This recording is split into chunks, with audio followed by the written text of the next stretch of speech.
Firestorm, man. Nobody calls Han Solo a bitch. Bring him on. I prefer a straight fight to all this sneaking around. I don't know where you get your delusions, laser brain. Oh, come on, bro. It's the wars. We're about 1 month away from the release of Bad Batch, and we're getting a little sneak peek on what Star Wars week will be like after May 4th. This is The Wars and More.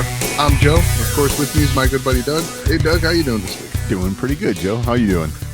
I'm doing pretty good. Feeling refreshed. Right? You took a week off. Needed a little break. Absolutely. But feeling refreshed, ready to go. Yeah, awesome. So go ahead.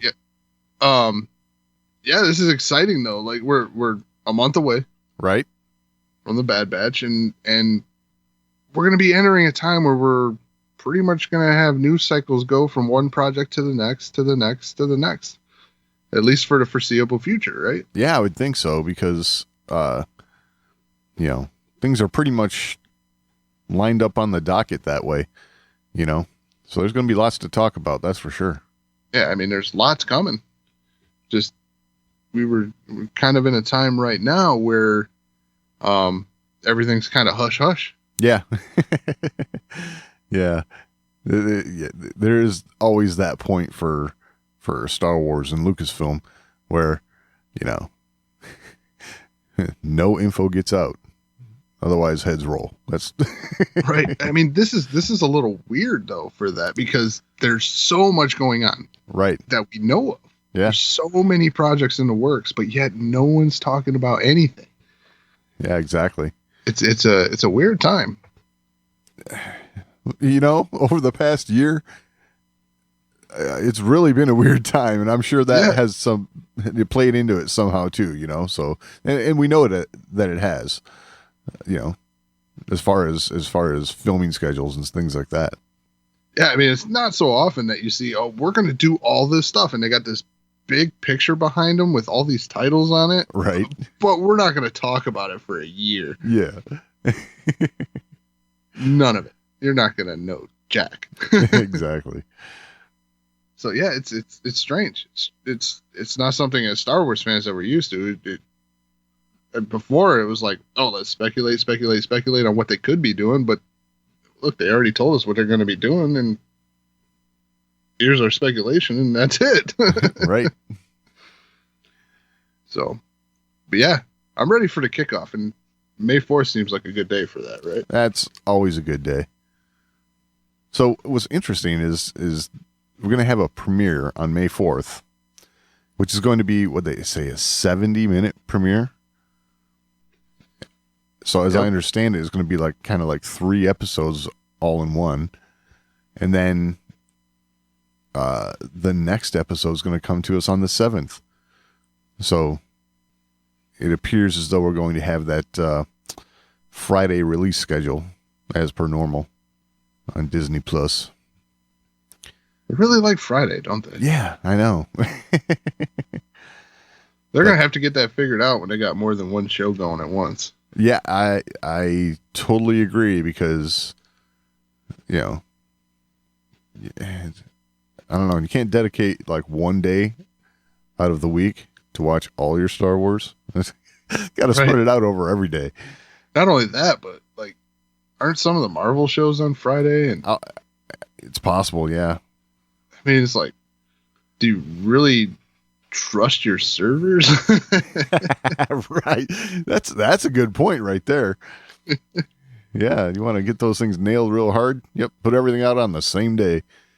Yeah. We decided we really like Friday and we want to, just burn everything up on Friday. Yeah. That's funny.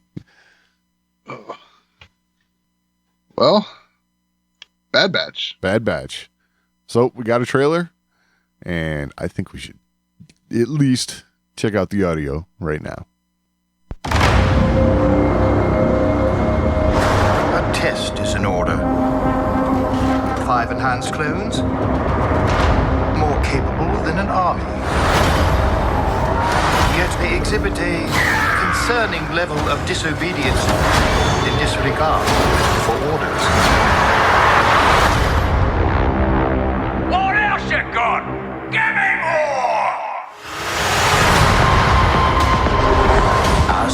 nothing but trouble.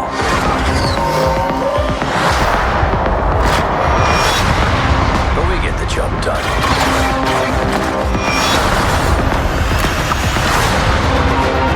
You're Clone Force 99. You know who we are. Hunter, Let's go. Echo, Hyperdrive's online. Tick, Prepping to jump. Riker, Let's blow something up. and Crosshair. Your move. We're all you need. I want Clone Force 99 found and wiped out. The galaxy's a dangerous place to be. We need to get out of here.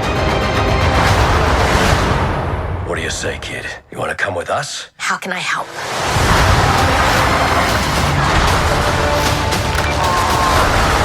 The Clone Wars have ended. You can either adapt and survive, or die with the past. The decision is yours. We do what we do.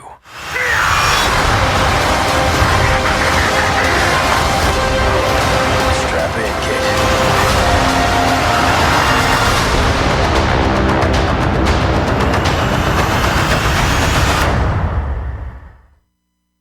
Awesome. Totally awesome. A lot of stuff in there that we got a glimpse of that I wasn't really expecting to see. Yeah. I mean, we got to see, I guess we're going to get to see Rex again. Interesting. Yeah. That is something I did not quite expect. Right. So, we have a good idea of when the show's taking place, and it's like apparently right at the convergence of, from the Republic to the Empire. And, I'm assuming that we're going to have some sort of setup, during the Clone Wars still, but at a point where it moves into the Empire. And that's where we'll see Rex, because, clearly we're not going to see Rex after things change. It's yeah, it looks like you're going to see the transition from Order 66 to yes, the Empire. Yes, we heard a lot of Tarkin in there. Mm-hmm. And it's pretty clear he's Grand Moff at that point, Oh yeah, he's in the beginning of the trailer. He's in his Empire getup. Exactly. Yeah, that wasn't very, Republic. No. So, one thing I found surprising is the amount of Fennec Shand in this trailer. Oh yeah, yeah. This isn't going to be or at least doesn't appear to be, like a guest spot. Like, right. Definitely appears she's going to be a recurring character. Yeah, which now, knowing what we know about Fennec Shand, kind of an interesting speculation here that I have, because Tarkin says he wants Clone Force 99 found and wiped out. That's kind of like right up her alley. I mean, yeah, and if she's a bounty hunter from the get, I mean, we already know the Empire like to utilize absolutely bounty hunters. Yeah, it's an easy way to take care of things, especially when you're dealing with an individual threat. Yes. Yeah, especially that's kind of thing that you want to kind of keep on the down low, Yeah, you use your military for control and yes, putting down, small pockets of resistance, and you can just pay individuals to take care of, what you see as small threats. Yep. A group of 5 people, that's a bounty hunter problem. Right. So I dig that. I'm happy to see that. Like, I didn't want her to be just a, one and done episode kind of deal. Yeah, exactly. Yeah, I don't know. I'm really excited for this. Someone else that we got to see, Saw Gerrera. Saw's back. And I wasn't really expecting that either. And again, it's kind of cool because we're going to get to see Saw, I guess a different iteration of Saw. He's had a pretty transformative, span over the course of his appearances in Star Wars. Yeah, we get to see him at a different stage of augmentation, right? Like, yeah. I mean, gonna probably see a little more as to why he's so battle worn. Right. Yeah, and in this clip we see that looks like he's got a scar, and somewhere between what we first saw in the Clone Wars and what we saw in Rebels, clearly, but it would be interesting to see maybe what might have happened with him to end up requiring some of this, augmentation, as you put it, because, it's pretty clear that he's gone through some crap. Yeah, not only that, it's going to build on his character more as far as, his personality traits and why he is so... Right. Well, the big one we learned in the beginning, right? It's his sister. Right. His sister. But beyond that, I feel like his hatred for the Empire has got to go further than that. I mean, sure. Obviously, he finds out along the way that, this whole thing was orchestrated, that war was pointless. It was all for the birth of the Empire. He's had to have figured this out. Oh, yeah. That's why he becomes so, angry towards all of it. Right. And even towards, large organizations as a whole. Yeah. Yeah. I mean, he's clearly not like a quote unquote joiner for the rebellion. Right. He'll fight the Empire, but he's going to do it on his own terms. He's going to do it in a far more vicious way and worry less about the consequences or the casualties that, might come along with his methods. So. And not necessarily doing it for a centralized system to replace it. Exactly. Because centralized systems are what got him here to begin with, and what ended up being what took his sister from him. Right. Yeah, so what, we're going to put another system that someone can manipulate into another galactic conflict that could cost the lives of others. Right. So yeah, he's not going to be for that. He's played this meet the new boss same as the old boss game. Right. Yeah. And I can see this taking place where it does in the timeline, and him, maybe we get to see that moment of realization that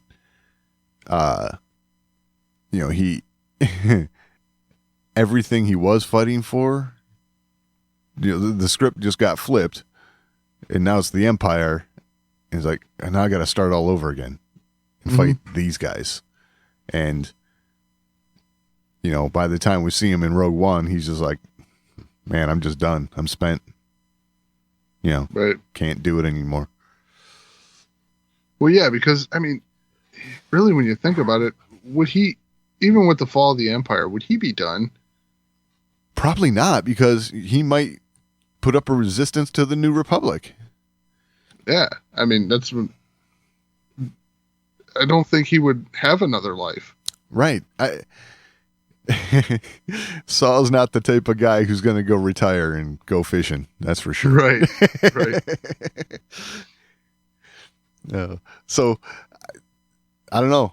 I'm really excited to see where that character is going to go, because I think it's going to give us a lot more insight into Saw, and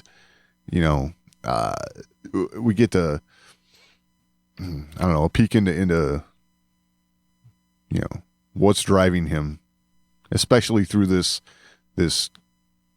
point of conversion from one galactic power to the next, which,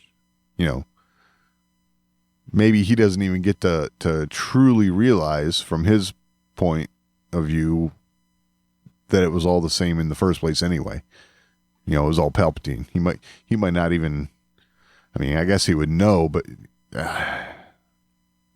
he might have just looked at it as a takeover, not that Palpatine was manipulating things.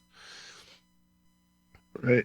And this is going to answer another question too. Like, we've seen some stuff that kind of goes into the earlier days of the Empire, before we get to A New Hope.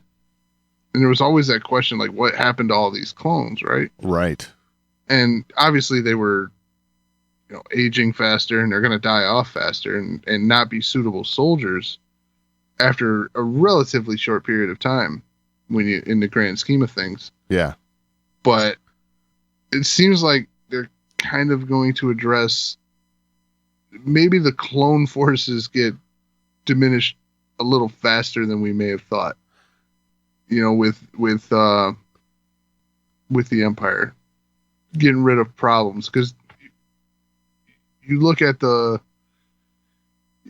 I imagine that not every single chip worked like designed, right? Oh, I'm sure. Yeah. I mean, they probably had the vast majority work, but yes, you're going to have your outliers where, this clone is defective. Yeah. Right. So you're going to see a little strife amongst the clones themselves. Yeah, I can see that happening. I did see. Go ahead. This is kind of going off topic a little bit, but still on topic. Sure. I did see like a spoof set of credits for this. Uh-huh. It said like starring D. Bradley Baker with appearances by D. Bradley Baker, guest starring D. Bradley Baker, special guest D. Bradley Baker, also starring Stephen Stanton. Nice. I like it. And then like another one that was D. Bradley Baker. Could you imagine being that guy recording this show? It's gotta be just like hours and hours and hours in the recording studio. That's yeah, he's got his work cut out for him for this one, huh? I could just imagine Dave Filoni say, "All right, D, let's do that one again." He's like, "I ain't got time to do it again." Right? Got to be a one take Jake here. Let's go. One take Jake. Yeah, I mean, that's going to be interesting. I mean, you got a conversation between 5 people. It's all the same dude. Right. I mean, unless he can just bounce between the characters, which he's good. So he probably can. But, that'd be tough. I couldn't wrap my head around those different characters because, the voices are different. I mean, and you got to like have a conversation, but it's all you, that'd be tough. Yeah. Like, which one was that again? Exactly. Because even though it's all the same base voice, there are slight differences to them. Yeah. Until you get to characters like Wrecker, which that's still him, right? I mean, yeah. Yeah, kind of crazy. Wild. I don't know. I don't know. I'm really excited for this because, mainly with the amount of Star Wars that we've started to get as of late, I'm kind of like jonesing. Like, okay, where's my Star Wars? Let's go. Yep. Hurry up. Yeah, you created a monster here. You give us all this Star Wars and then you take it away. Exactly. I mean, there's still books and comics and things like that, but like Star Wars really thrives in the visual. Yes. So TV and film.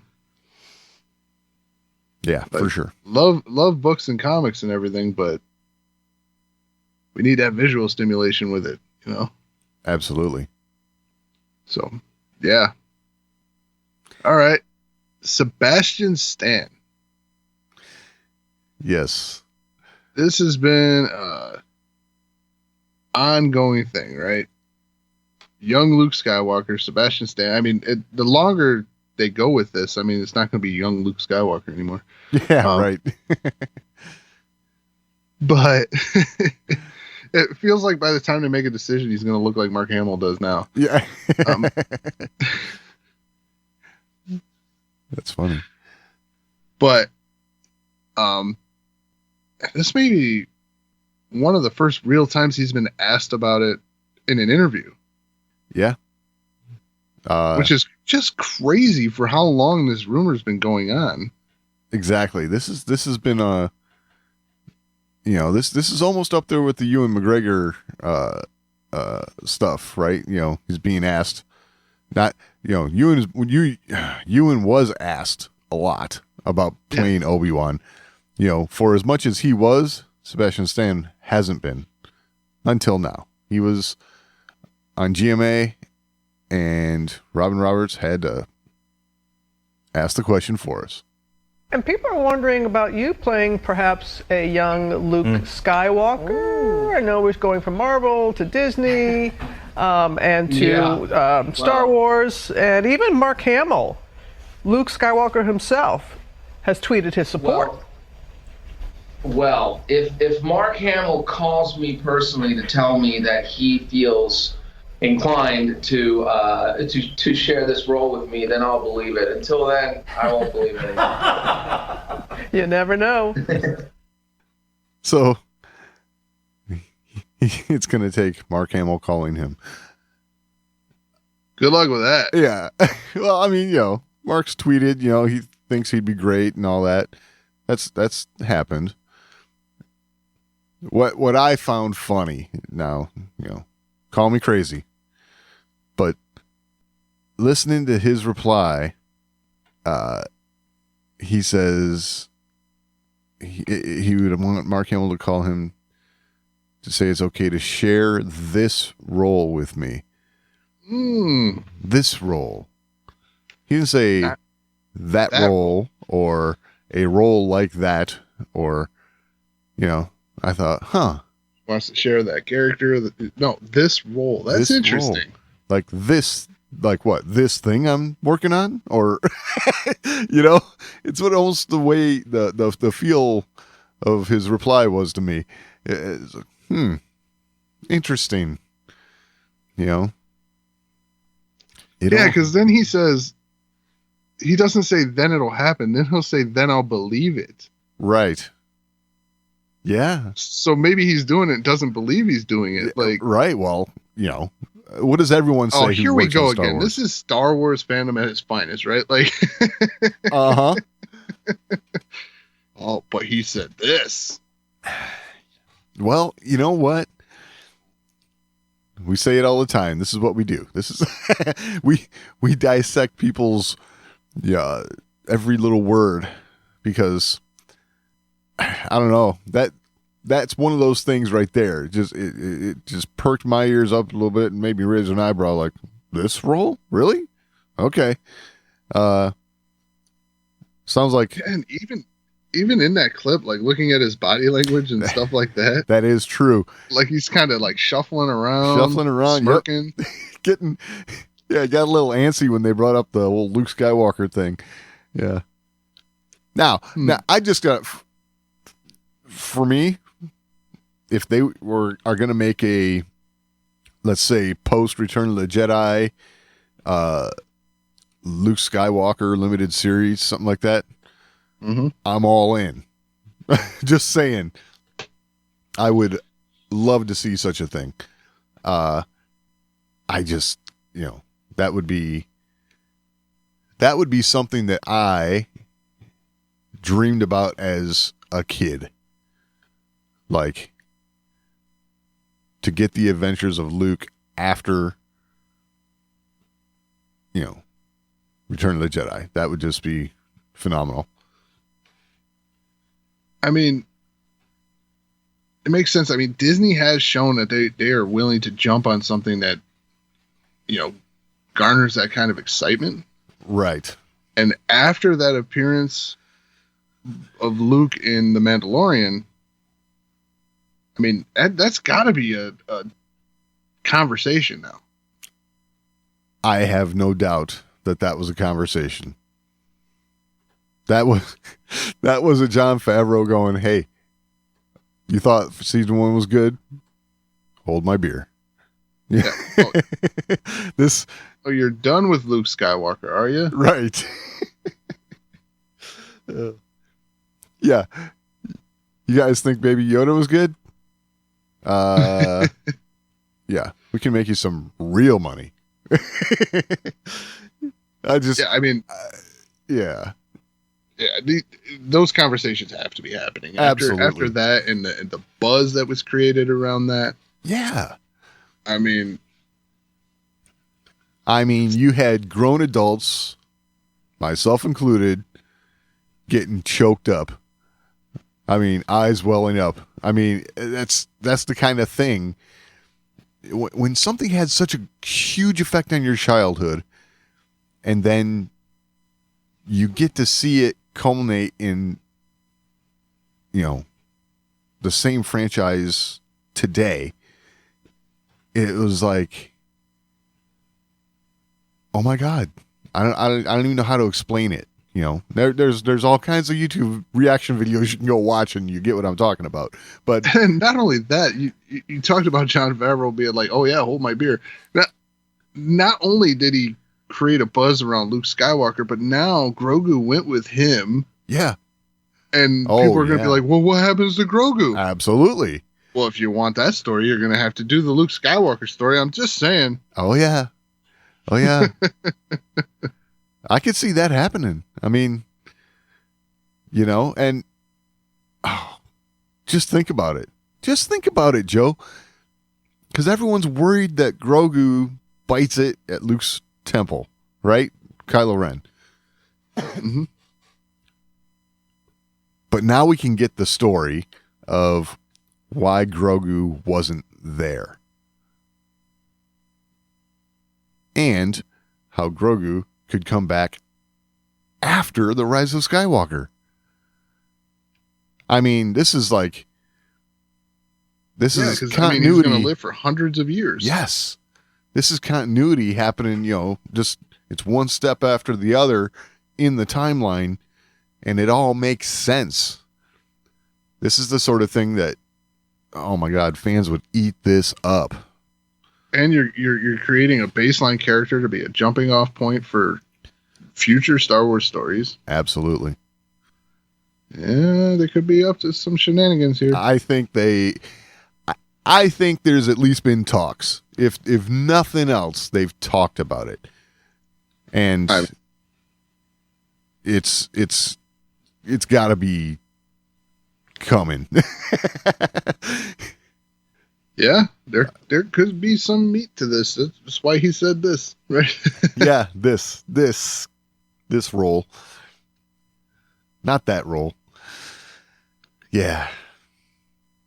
Yep, he's already on the Disney payroll, so it's simple. Exactly. Yeah. The standard contract, just sign here. Not only that, but here you have an actor who's showing that he'll do the series, like a Disney Plus series. He'll do film. Right. He's not limiting himself to only blockbuster films or anything like that. If the story's right, I think they can get him. Absolutely. And hey, if you're going to do a Luke Skywalker story, yeah, the story's got to be right. So, and I think he can do it. So do I. The one thing I will say about him, and I've heard this rumor, or this desire from fans for him to play Luke for a long time. But whenever I see him in other things, like the Marvel stuff, and I'm not getting the whole Luke vibe until I'm seeing him in stuff like this interview. This is where I see him looking like Luke Skywalker, and I'm like, oh, this would work. So, yeah. Anyway. Yeah, he definitely looks more like Luke Skywalker in the interview than he does in... Yeah, for sure. So, yeah, I see it. Well, maybe that this role thing means this is what we'll get. Right. Mark Hamill did respond to this whole thing, like if he calls and asks him to do it. Uh-huh. So on Twitter, he says, "This assumes I have any say in casting decisions at Lucasfilm, when in fact I don't." Yeah, nice. So, I don't think that's what was implied, Mark. I think it was just about sharing the character. It was a little bit of reverence, right? Respect for Mark and reverence for the character. Yeah, for sure. And I like that. I like the fact that he feels that way. Yeah. That's definitely one character that you don't go into playing that role lightly. And I definitely got the impression that he knows that. So Right. Well, we'll keep an eye on it. Yes, we will. Have something to add to the conversation? Or you just want to let us know how we're doing? Email us, show@thewarsandmore.com. That's the best place to get in on the action. But if social media is a little more to your liking, @TheWarsandMore on Twitter is always a good place to interact with us. And we're also on Facebook, facebook.com/TheWarsandMore. And of course, your portal to this and everything else, The Wars and More, is thewarsandmore.com. All right, so keeping and talking with new stuff, let's shift over to Obi-Wan Kenobi. Okay. This is a show I've been talking about for a while now. Yeah, absolutely. And haven't really had much, right? Like, right. I mean, we got Ewan McGregor. We knew Hayden Christensen was coming back, right? Right. But other than that, pretty mum. Right. Well, I mean, it's still pretty mum, but we're getting a little more. Okay. Yeah. Information in it's trickling out, drips and drabs, huh?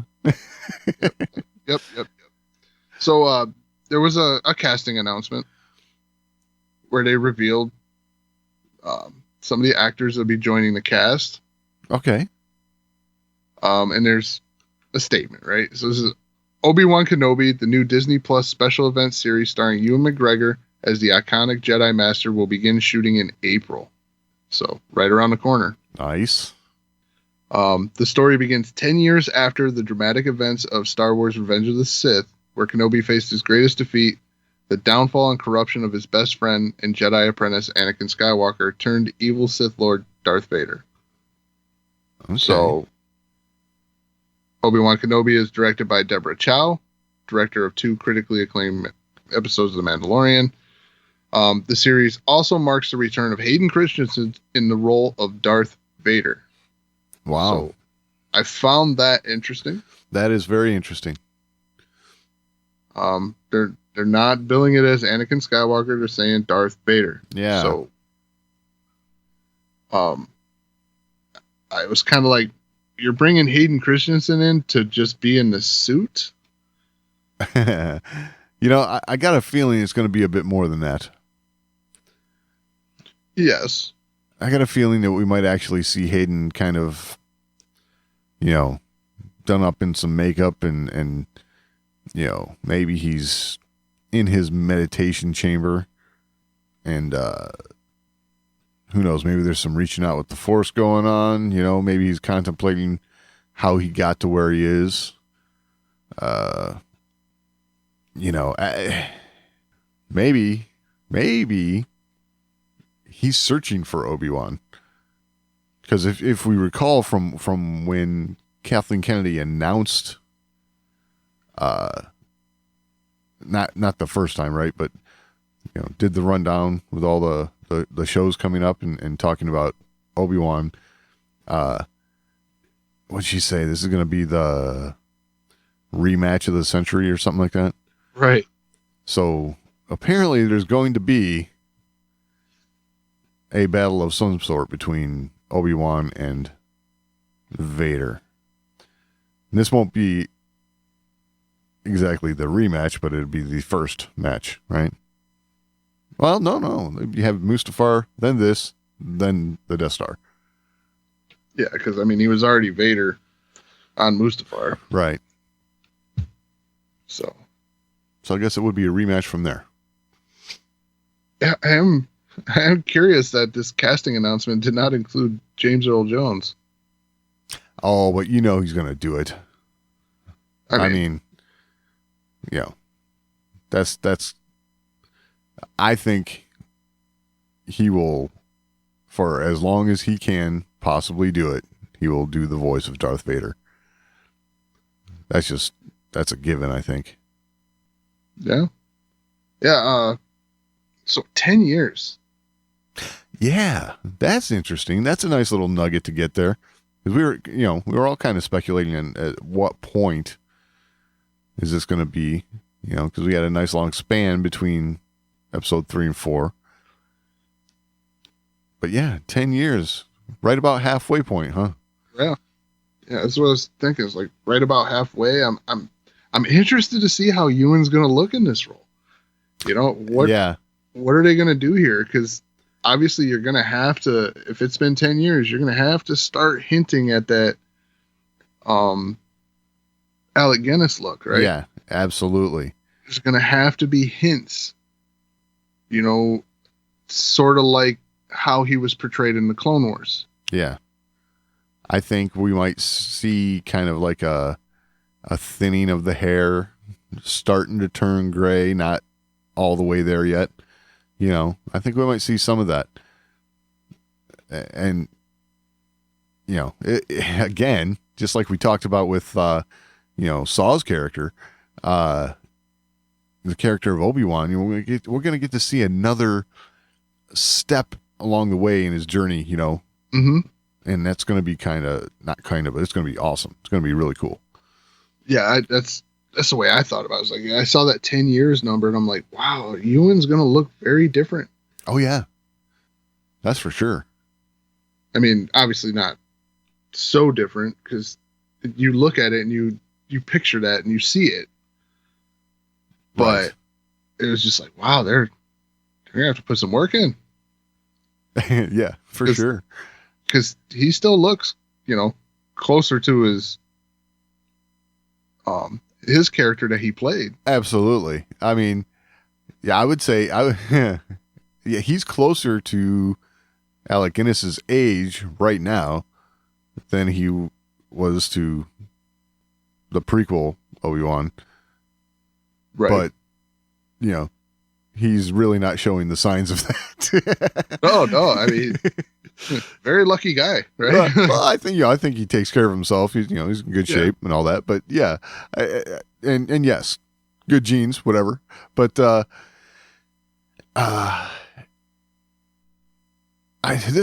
this is the thing that I was thinking about is, we talked a lot early on when there was all these Obi-Wan rumors and things like that, there had to be some sort of story arc, right? It can't just be, him sitting around in the desert kind of thing, but do you think this is going to be just a Obi-Wan Vader centric type show? Or is this going to be, maybe multiple plot lines and interactions with locals and stuff? What do you think? I mean, is there going to be time for anything else, or is it basically going to be the main Obi-Wan Vader thing going on? In all honesty, I think a lot of our time with Obi-Wan and with Vader are going to be apart. Well, that makes sense. I think you're going to see Vader separate from Obi-Wan a lot in this series, and their actual interaction probably won't be very prolonged. I see what you're just saying. just for the sake of them getting out unscathed. Right. A prolonged conflict between them would lend to one of them getting hurt, right? Yeah, absolutely. And I don't think we're going to have that. I think they're both going to come away from this unscathed, because you don't want to tip the scales any one way. They would have to be rather even. Right. Well, kind of show a progression. Like he defeated Anakin, and then Anakin defeated him. You don't want to see the middle one be tipped any one way, I don't think. right. Now you're sparking memories that we had a discussion before about what Vader says. What was it? When I left you? Yeah. I was but the learner. I was but the learner, yeah. That's when he left him. Not the Right. last time they met. Okay. Because I'm getting thoughts in my brain of how something might pan out in this where Vader has the ability to take Obi-Wan out, but then for whatever reason has to leave, right? Like maybe he had to pursue him just a little more, but I don't know. Emperor's calling. I don't know. You know what I'm saying? It's I don't know about that. I mean, I don't really want to stop the duel. Like, hold on, I got a call. Right. Well, I mean, I got to take this. Yeah, it's just interesting because we know how Palpatine plays all of that kind of stuff out. He's basically in control of a lot of this stuff in a way, and would he do that? Would he tell Vader, you're done here. I need you to go do this. So I don't know. It's kind of weird. I might just be reading too much into it as well. Who knows? But yeah, I don't know. I mean, and this is the other thing with the 10 years thing. Uh-huh. This kind of steps on. We talked about their interaction together on the Death Star. Yeah. That we justified that with, he said, when I left you. He didn't say last time we met. So there's wiggle room in there for them to meet again. Yeah. But the problem here is with it being 10 years, you're a little more than halfway to those events. Right. Right? Because Luke was 19? Yeah, something like that. Yeah. Just around 20, whatever, somewhere around there. Halfway or just a little past halfway. Yeah. But when he felt his presence, it's a presence I haven't felt since like that seemed like a long time. Sure. And 20 years is a long time. 10 years, okay, it's a little bit of a long time, but it's not that long. You know what I mean? Yeah, but long enough to say something like that. And the beauty part of that line was that he didn't finish it. It's honestly. true. Because if he'd have said, since Mustafar, well, then you're done. You can't do this. I mean, it would almost be better if Vader walks away from this thinking Obi-Wan is dead. Oh, yeah. Yeah. Wow. Okay, now reflecting back on episode 4 and some of the dialogue, especially between Vader and Tarkin, if Vader thought Obi-Wan was dead at the end of this series we're going to get here, a lot of what Tarkin says to Vader makes more sense now. Mm-hmm. Because all the reports would say, oh, Obi-Wan's gone. Don't have to worry about him anymore. But then Vader, through the Force, would be able to feel Obi-Wan's presence. Be like, no, I'm sure. Huh. I like that thought. And really, when you think about it, that's exactly what Obi-Wan would want Vader to think. That's why they cut away from that scene. He's like, a presence I have not felt since son of a bitch. Uh-huh. Exactly. That's exactly right. Yes. Oh, this is genius. I'm thinking this is going to work out really good. It's like we're in their heads, man. Yeah, I know. But yeah, I mean that would make more sense, especially like we're putting that timeline in there. Like I said, 10 years, yeah, it's a long time, but that reminiscence was like seemed a little longer than 10 years, right? But if you thought he was dead, right? Yeah, absolutely. You think Obi-Wan's gone, never to return. And that could be the whole premise of the story. Maybe they're kind of picking up on him being alive, and this was the move. The move was to go in and make them think they killed him. Right. So, okay, I get it. Like, yeah, they're catching Obi-Wan's scent. They're on his trail, right? Mm-hmm. Somehow he catches wind of this. Number one, he's got to get his butt off of Tatooine. So it's not there that they look a little harder for him and then quote unquote fake his own death, right? Mm-hmm. Lead everybody, including Vader, to believe that he's gone, never to return, and then he can go back to Tatooine. And he had a lot of time to learn more about the Force, right? Yeah. We know the Emperor was able to shield his presence. Yep. So at that moment, trigger the old shield. Yep. Seems like his Force presence winked out. Yeah.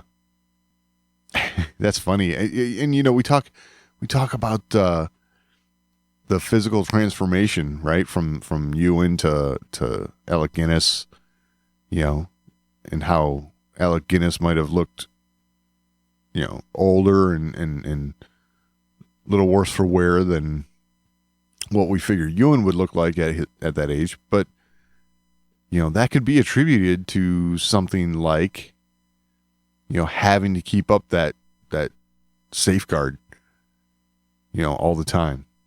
Yeah. Because I'm sure, that kind of thing would take an extra toll on a Force user, to have to constantly keep that up and going. Yeah. I mean, you're constantly exerting yourself. Right. Exactly. Yeah. I can't imagine it takes zero effort to just like hide yourself in the Force. Yeah. And of course it is something that you could do, Luke did it on Ahch-To. So yeah, we kind of have a precedent set. Yeah. And like you think about like Palpatine, I love going back to Plagueis, right? Yeah. Yeah. And they talk about the Sith being more willing to utilize stuff around them, right? To sacrifice other things for power. Right. Whereas Jedi would be sacrificing themselves. So his power would be coming from him. Absolutely. As opposed to Palpatine would have been using whatever else he could use. Whatever else, whoever else. Yeah. Yeah, absolutely. Making it less physically taxing on himself. Yes. So, Yeah, interesting. Very interesting. I dig it. All right, moving on. Andor. So there's a few more set pictures of that set we talked about a few months back. Right. And this time there's people on it. Yeah. It looked like a crowd of people on there. Yeah. So it's more of the same, right? Like that image of just that set, but with people in costume. Right. And there's not much to glean from this. No. One thing of note that I noticed is this there's like this speeder in this shot. Uh-huh. It looks very reminiscent of like the like stormtrooper police force on Corellia in Solo. Oh, okay. So I would expect to see like a police like presence from the Empire on this planet, wherever we are. Kind of makes sense.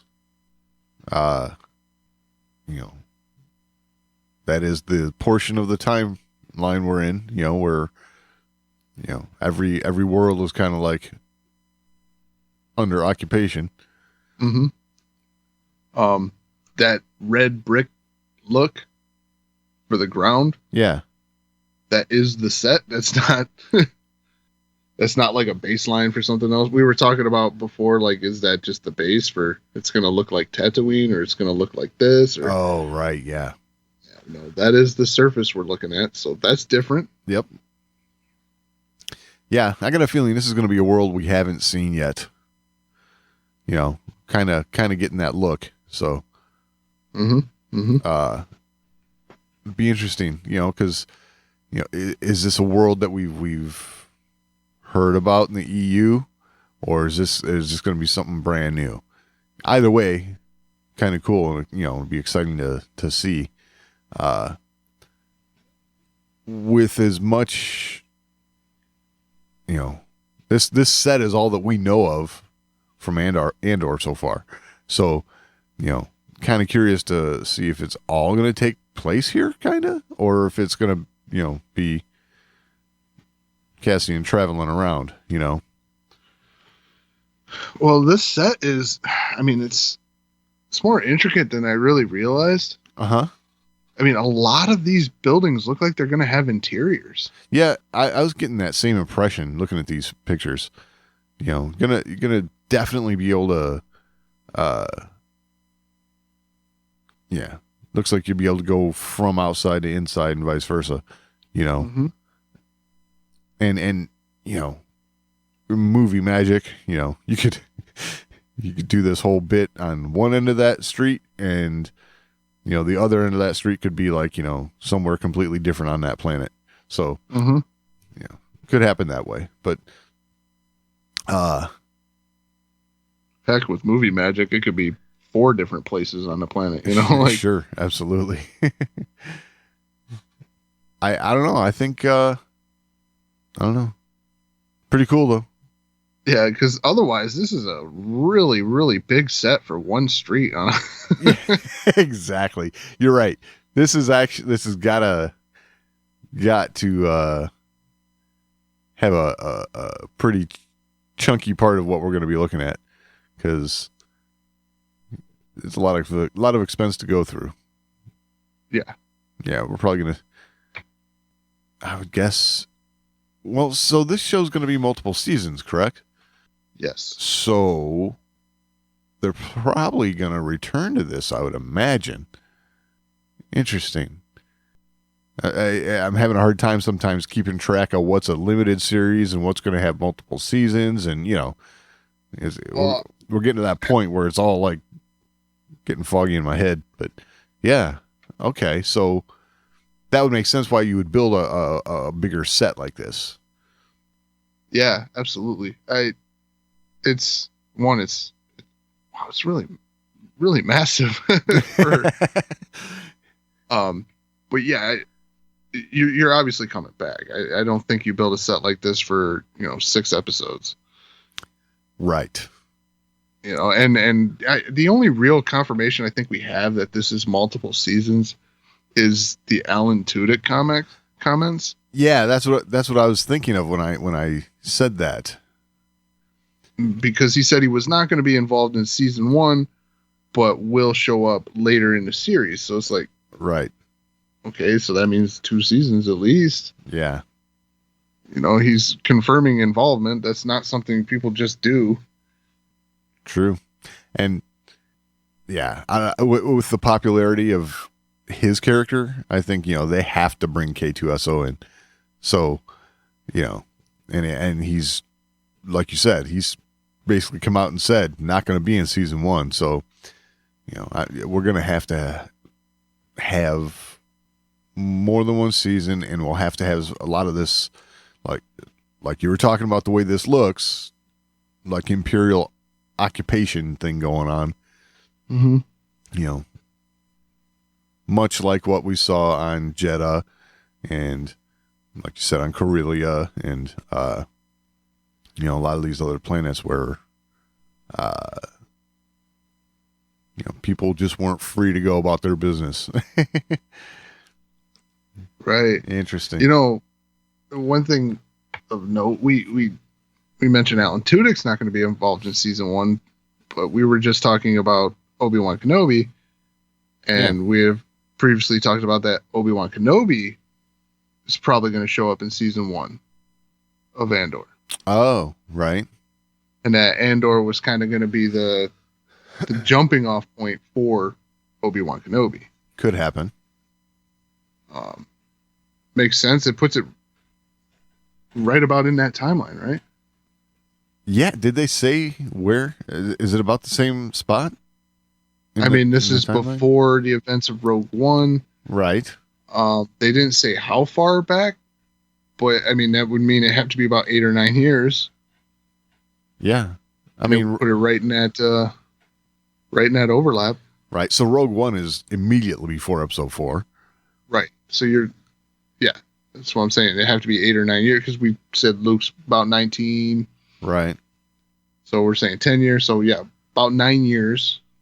Yeah. Before Rogue One, in order for this to work.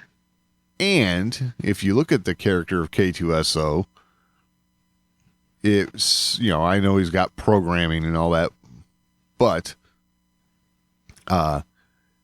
the dynamic between Cassian and K2 is that of buddies who've worked with each other for a long time.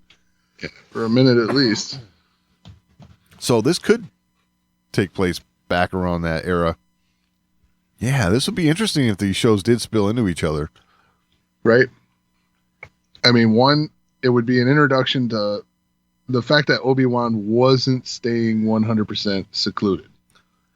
Right. It'd be a good way to do that. Have him involved with, other rebellions. Yeah. Interesting. I like it. Yeah, me too. It'd be another reason to build this massive set. You're gonna kick off 2 series with this one set. Right. Might as well go big. Exactly. And like I said, there's a lot of interiors here. There could be a meeting place in there. Yeah. And again, you could characters like Bail Organa could play into this, and there is familiarity with both characters, Obi-Wan and Cassian, so yeah, it could work really well together like that. Which that's pretty wild now that I think about it. Have we really had any casting announcements for Andor other than Diego Luna? I don't think so, but I think I heard a rumor about Jimmy Smits, but I don't know if that was anything confirmed or not. Yeah, because they should totally have Jimmy Smits. He'll do it. I know he will. Oh, I'm sure. It only makes sense because,